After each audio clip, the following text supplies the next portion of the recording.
Monsieur Nicolic a la parole. Monsieur le Président, chers collègues, suite à notre petite réunion matinale, je vais respecter vos recommandations, essayant d'être succinct et pas pinailler, mais en étant quand même un peu plus concret que Monsieur Forissier. On aura l'occasion de pinailler en commission permanente au sein des commissions et lors du vote du prochain budget. Mais nous voulons quand même profiter du vote sur le compte administratif pour argumenter sur les orientations que doit prendre notre région pour le prochain budget. Un compte administratif affecté par la crise, comme Monsieur Gricourt l'a évoqué, et effectivement des solutions ont été apportées. Mais j'ai envie qu'on regarde vers l'avenir. J'espère qu'on va rapidement sortir de cette crise. Et donc, je vais évoquer les sujets qui me semblent importants pour l'avenir.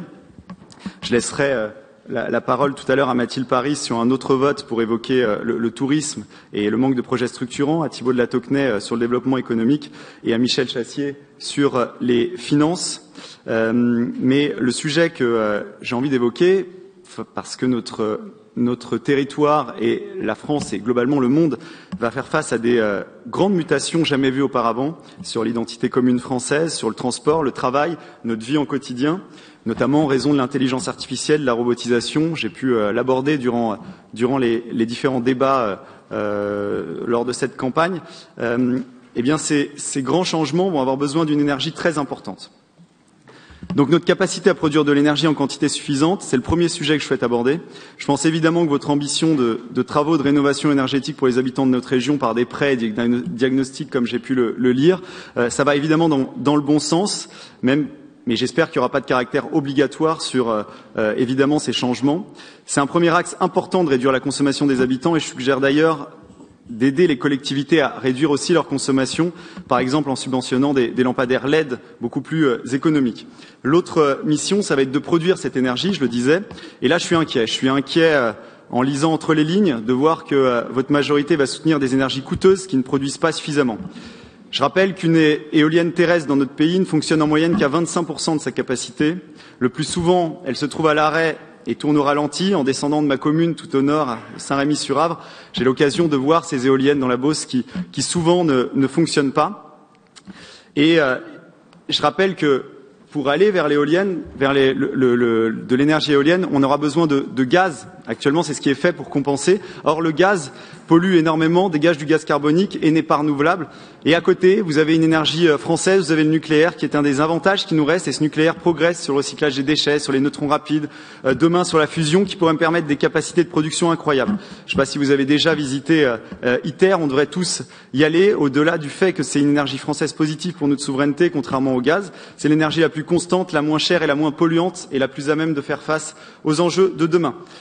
En plus de l'isolation des logements, nous vous soutenons également sur l'hydrogène que vous évoquiez lors des débats et que vous avez évoqué dans le compte administratif.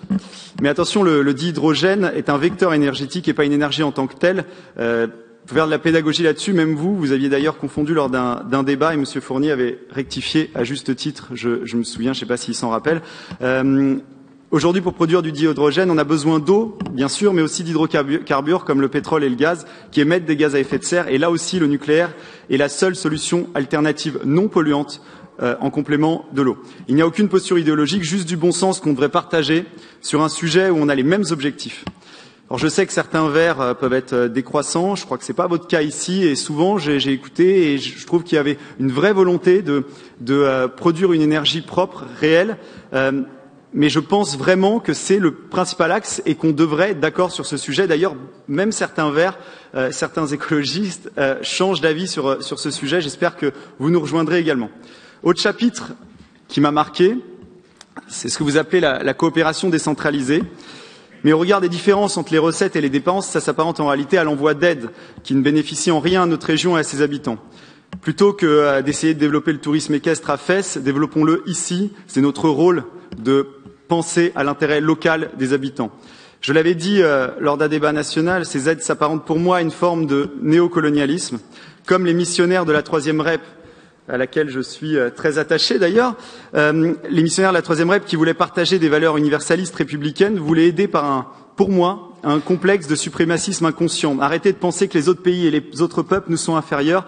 Laissez-les se construire sans intervenir. Vous ne les aidez pas. Ça fait des dizaines d'années que la France et ses collectivités distribuent des milliards.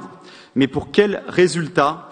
Adolescent, j'avais la même naïveté, mais quand on lit Stephen Smith, un journaliste de gauche, où tous les rapports, ça ne marche pas, c'est inefficace. Vous voulez bien faire, mais vous vous trompez, et vous vous trompez avec l'argent du contribuable. Ma première passion, c'est le sport. Et les Jeux Olympiques, vous le savez, commencent. Donc, c'est un autre sujet que je voulais aborder. Évidemment, vous évoquez des aides qui peuvent aller dans le bon sens, mais je trouve qu'il manque une ambition. Ça me permet, en parlant des Jeux Olympiques, de déplorer que notre région proche de l'Île-de-France n'accueillera pas de compétition olympique en 2024. Aucun site n'a été retenu. C'est d'ailleurs habituel, ça fait 118 ans que l'on attend un grand départ du Tour de France dans notre région, malgré les châteaux de la Loire et un cadre propice. Aucun tournoi de tennis de premier ou second plan, ni de Masters 1000, ATP 500, ATP 250, aucun club de première division de rugby ou de football, les deux sports les plus suivis. Je sais que le basket, le volley ou le hand peuvent marcher dans des villes respectives, à Tours, à Chartres ou à Orléans. Donnons un cap sportif à notre région par des olympiades lycéennes, des subventions aux associations amateurs selon des critères de résultats objectifs sur l'augmentation des licenciés, le respect de certaines valeurs avec un classement officiel, des résultats, cherchons des investisseurs, négocions avec ASO, développons le sport pour lutter contre la sédentarité et les maladies cardiovasculaires. Et vous savez que le sport est le principal vecteur d'identité aujourd'hui, c'est important pour notre région qui en manque tant. Il y aura beaucoup à dire durant ce mandat sur également les manières de moderniser notre agriculture, la rendre innovante, adaptée au changement climatique avec des marges. Une agriculture vous pénalisée par des postures idéologiques comme le stockage d'eau. Comme l'interdiction du stockage d'eau, pardon. Donnons un nouveau souffle à cette région, une ambition dans tous les domaines. Je suis pris par le temps, je crois, ce sera notre volonté tout au long de ce mandat et j'espère qu'on pourra être entendu sur le prochain budget. Merci, désolé. Merci à vous.